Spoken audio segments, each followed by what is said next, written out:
अब देखिए इस तरह के क्वेश्चंस आपके एग्जामिनेशन पॉइंट ऑफ व्यू से काफी इंपॉर्टेंट है, तो चलिए सॉल्व करेंगे इसे।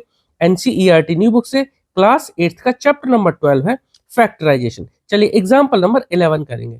ऑब्टेन द फैक्टर्स ऑफ, यहाँ पर देखिए ये जो एक्सप्रेशन दे रखा है इसके हमें फैक्टर्स निकालने हैं, तो ध्यान रखना है आपको।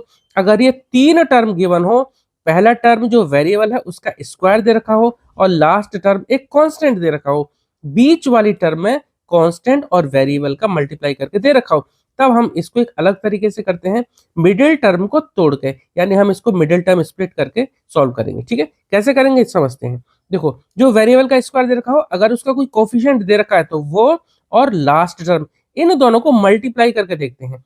फिलहाल यहाँ जेड स्क्वायर का कोई कोफिशिएंट नहीं है तो हम मानेंगे 1। 1 और लास्ट टर्म क्या, -12, तो 1 और -12 को जब मल्टीप्लाई करेंगे तो कितना आएगा, मल्टीप्लाई करके आएगा हमारा -12 ही। ठीक है, अब देखिए -12 के ऐसे दो फैक्टर करने हैं जिनका मल्टीप्लीकेशन आना चाहिए -12 और उनको ऐड करने पर आना चाहिए -4। एक बार फिर से समझते हैं, जो जेड स्क्वायर का कोफिशिएंट यहाँ पर 1 है, तो 1 और लास्ट टर्म यानी 1 और -12 को मल्टीप्लाई करेंगे तो आएगा -12। अब -12 को ऐसे दो फैक्टर में तोड़ना है, ऐसे दो टर्म में तोड़ना है कि उन दोनों का मल्टीप्लीकेशन तो आना चाहिए -12, लेकिन जोड़ने पर आना चाहिए -4।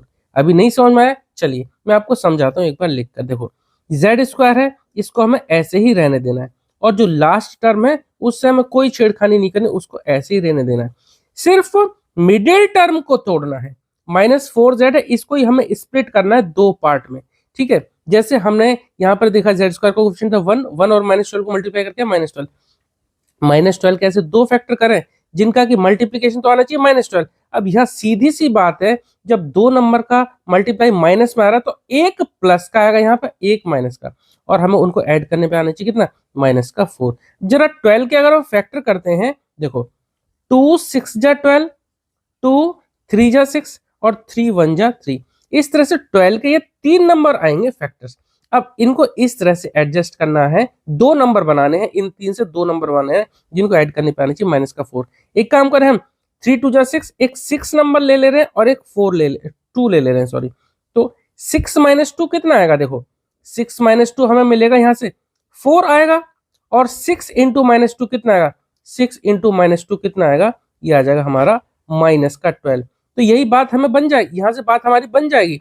तो लेकिन हमें चाहिए, यहाँ आ रहा है हमारा 4, यहाँ आ रहा है -4। एक काम करते हैं, ये माइनस का ले लेते हैं, ये प्लस का ले लेते हैं। ठीक है, अभी भी अगर आपको नहीं समझ में आया तो घबराने वाली बात नहीं है, यहाँ समझ में आ जाएगा। -4z को आप दो नंबर के फॉर्म में लिखो, दो नंबर तोड़ के, यानी इसको दो नंबर के फॉर्म में तोड़ दो, तो -4z की अगर हम जगह अगर हम लिख देते हैं -6z + 2z, कोई दिक्कत वाली बात नहीं है। -4z की जगह लिखा -6z + 2z, देखो -6z + 2z कितना आएगा, -4z आएगा। और अगर -6 और 2 को मल्टीप्लाई करेंगे, -6 और 2 को मल्टीप्लाई करेंगे, यहाँ देख लो, चलो -6 और 2 को मल्टीप्लाई करेंगे कितना आएगा, -12, और वही तो हमें चाहिए मल्टीप्लिकेशन में, तो मल्टीप्लाई की भी प्रॉपर्टी फॉलो हो गई, और यहाँ इनको ऐड करके जो आना चाहिए इतना आना चाहिए वो भी आ गया। बस यहाँ से हमारा क्वेश्चन आसान बन जाएगा। कैसे, देखो यहाँ से अब हमें कॉमन लेने, ये दो पेयर और ये दो, मतलब कि एक पेयर ये बन गया, एक पेयर ये बन गया, कॉमन ले लेते हैं।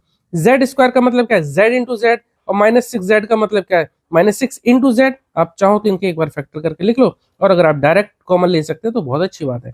ठीक है, प्लस ऐसे 2z को आपने ऐसे लिखा 2z, -12 को आप लिख सकते हैं क्या, -6 × 2, कोई दिक्कत वाली बात नहीं है।